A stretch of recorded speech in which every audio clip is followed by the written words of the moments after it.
games. Whoop, let's go. Hursty Games, and this how we do. Now it's time we... Hey there guys, welcome back to Hursty Games, and welcome to another FIFA 22 rating prediction video. Today we're going to use our ratings and our predictions to look at some perfect trios in FIFA 22. Now when I say perfect trios, I don't mean they have to be perfect links, but they all either have to play in the same league with the same nation or all play at the same clubs. They've all got strong links to each other. So I've got 4 trios of players that I think are going to work pretty well together in FIFA 22.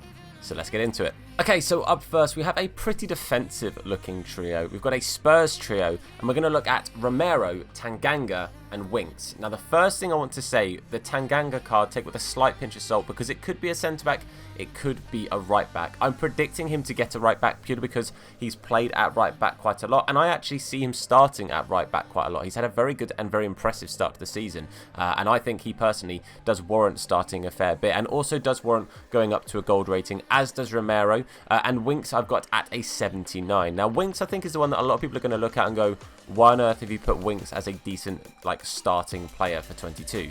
He's got very good dribbling and very good passing. With the right chem style, which I would say would probably be an anchor, he's also going to have decent pace, decent defense and decent physicality, and he'll be a really solid CDM for you. Now with the way that I've got these guys, this is sort of to fit to like a 4-2-3-1 with the CDM linking to the centre back and the right back. They've got obviously 2 links each, and they'll both be on chemistry, or all 3 of them, sorry, should be on chemistry. If it ends up being Tanganga as a centre back, then obviously it would be like, say for example, a 4-1-4-1 or a 4-3-3 with a CDM 2 centre mid, so the CDM gets a link to both centre backs.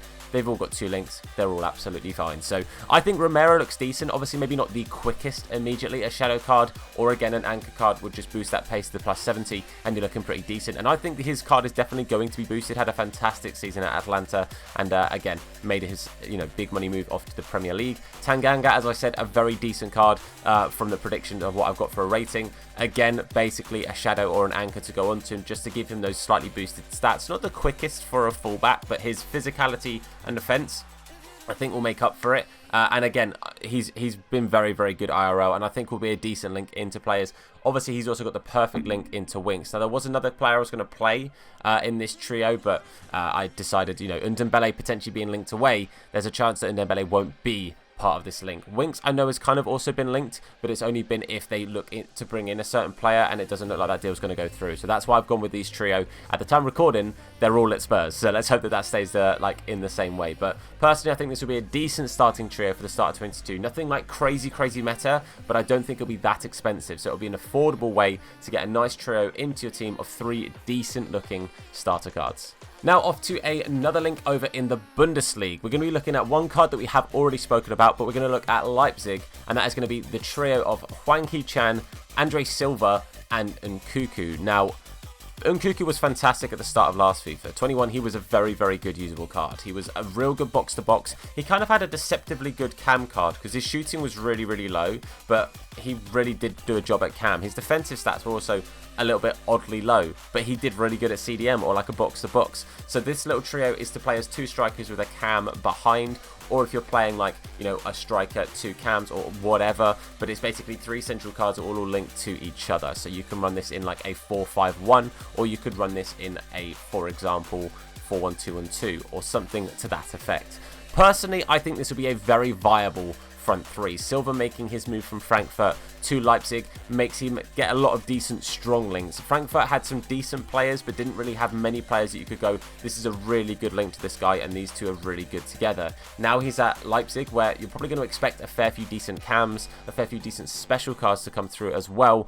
He's going to get himself a lot of very strong links. And at the start of the game, honestly, having someone who can shoot, having someone who can dribble, who's a little bit taller but still pretty agile, is going to be very effective and very good for you. And then you've got the flip side of someone like Hee-chan, who is just going to be a rapid boy. Now, I had Hee-chan at the start of my game. I had his one-to-watch card, and I used him for a long period of time, and he was absolutely fantastic. I highly recommend Hee-chan, and I don't think his card will change too much. Most of his season last season was kind of missed out through illness. He had COVID and apparently had it pretty bad, so he missed a lot of the season due to that. So I don't expect his card to really change too much, because he did play a little bit and he did get a few goals and a few contributions, so I don't think he'll go down. If he hadn't played at all, I maybe would have expected to see him as a 76, but I'm predicting him to basically kind of stay at a very similar card and hoping that he'll be pretty decent in that. And Nkunku for me, definitely warrants himself an upgrade, and the upgrade he gets according to the, as I always say, the standard generated predictions of player growth through the FIFA like metric of how they upgrade cards, his card will be very, very good. I'm really looking forward to seeing what his card actually looks like, because he is going to be a very viable card.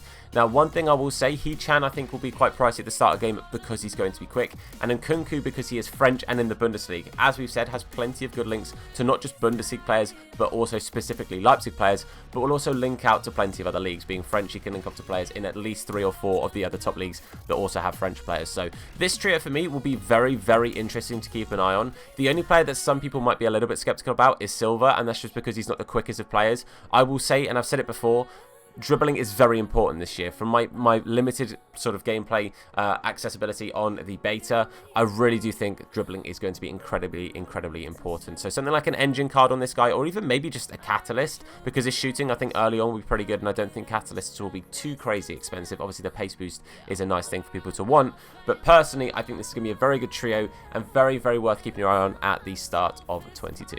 Okay, now we're going to go to Spain, and we're going to look at Sevilla. Now, I actually didn't know this first signing had been made. We're looking at Delaney, El Nassiri, and Lamela. I must have just completely missed Delaney joining Sevilla. I must have just completely missed that, because I don't remember seeing that anywhere. But, mate, he had a fantastic season last season at Dortmund, and I expect him to get a small little +1. El Nassiri also had a very, very good season last season, so I've given him a little upgrade. And Lamela, I've kept him at an 80 rated, purely because, okay, he didn't have an incredible season at Spurs. He actually did get more goal contributions than I expected when I went through and had a little research and everything.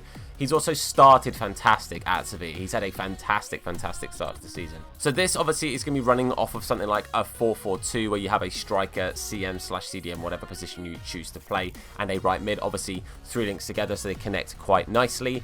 And again, the El Nassiri is kind of similar to what we were just saying about Andre Silva. Isn't the quickest of players, but has decent enough dribbling, is a decent enough build, so he's got some physicality, but is just a good finisher. So I honestly think that he will be very, very effective at the start of the game. I'd be tempted to say something like a Hawk card on him, maybe. Just boost the physicality even more, give him like 80 plus physicality, get that pace above 80, and the shooting will be about 85. So I think that's a perfect kind of chem style for him. And I think, again, early doors he'll be decent and helps you link off to an incredible centre mid in Delaney, gets that strong link to him. And his card, again, I expect to be fantastic. A perfect CM box to box or a CDM. Wouldn't necessarily play him as a cam, but I think box to box would be perfect because he's got the ability to shoot, because he's got 75 shooting, which is nothing to turn your nose up at, but his physicality and his defense obviously are considerably better. Depending on where you're playing him would depend on the chem style. If you're playing in box to box, I'd probably say an engine is the thing to put on him. Just boost that dribbling and passing a little bit. Playing him as a CDM, I'd say either a shadow or to put a anchor on him.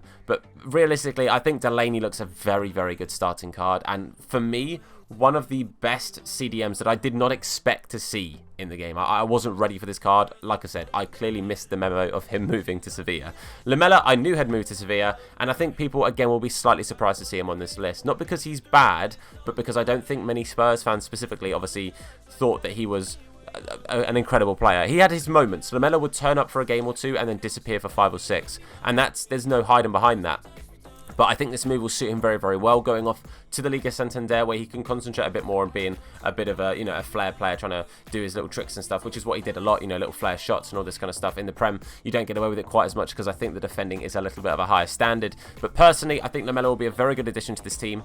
The only thing I didn't check is whether he was still playing on the right-hand side or if he's playing on the left-hand side in Spain, over at Sevilla. I didn't check that, so I hold my hands up. If he ends up being a left-sided player, then that's fine. If he ends up being a central player, like a cam or something, you can still get him to work in a 4-2-2 or something like that. But personally, I think this trio will be pretty decent, and Lamela, I would go with either, again, a catalyst or potentially a hunter on him. But this trio, I think, looks decent, will be good for the start of your Liga Santander FIFA 22 squads. And last, and by no means least, I think possibly the most overpowered trio that we've looked at today, and we're going back to the Prem, and we're going to Watford, and I'm sure most people will know exactly who I'm talking about already from what I've said. We're going to be looking at Dennis, we're going to be looking at Sarr, and we're going to be looking at Sissoko, their new signing. Now, he is somebody I was going to include in the Spurs one until I heard he was linked to Watford, and then I basically put a small pause on this just because I thought, actually, I can make another decent trio if he does go to Watford, which he did. Sissoko was fantastic at the start of last FIFA, and I expect him to be pretty darn good at the start of this one. I don't see him getting much of a downgrade. He might go to a 78. I don't see him getting upgraded. I've personally kept him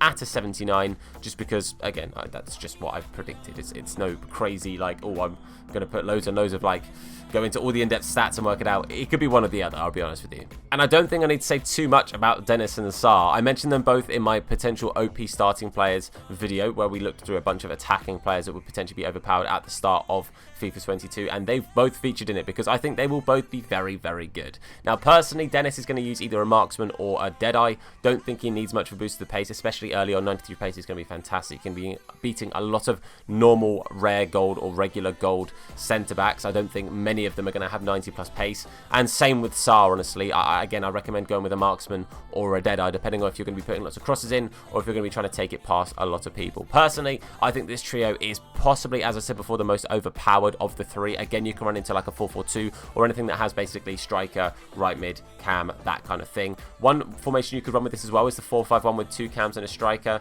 Dennis at striker, Sissoko starting at right cam, and then Sarr at right mid, because everyone has enough links to stay on 10 with it in that sort of formation. But I personally think this is going to be an incredible starting little trio. I don't see there being many more overpowered starting trios at the start of the game than this. Sissoko might end up being a non-rare, which might push his price down a little bit. However, I'm fairly sure EA are going to be aware that most people are going to assume off the bat that this guy's going to be very overpowered because of his stupidly high physicality, and I don't see him being particularly cheap.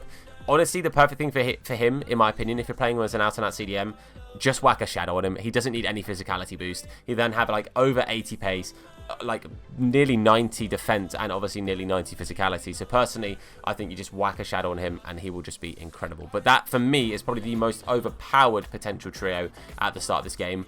It looks filthy. I won't lie to you, it looks disgusting. And that is where we're going to end today's video. Only 4 trios today, obviously, because it takes a long time to get those cards made and everything, and getting the stats, doing the research to get the player stats and upgrades, downgrades, etc. that I think they deserve. But hopefully you guys have enjoyed this. If you have, then please do leave a like on this video. It supports me out a whole bunch, supports the channel, and of course supports the video. So thank you very much to everyone who does that. If you're new, then hit that sub button and turn notifications on to be told anytime that we upload a video. If you want to catch us on our live streams, Hursty Games YT over on Twitch, make sure you go and follow that link in the description. While in the description, make sure you check out our channel sponsors of M21 and Real Footy Prints. Code Hursty will get you a discount at both. But for now, guys, I want to say a massive thank you for watching. I've been Tom. You guys have been awesome, and I'll see you soon. Look after yourselves, and of course, wash your hands. Now his name is Hursty. Slap bald head, yeah, it'll probably hurt me. Bang top bins, it'll probably hurt you. Ginger, streamer, platform, YouTube. Drop a name in the chat, we'll say hello. Entertain, yeah, you already know. Capital H, yeah, I'm a read it slow. Hursty Games, yeah, you already know.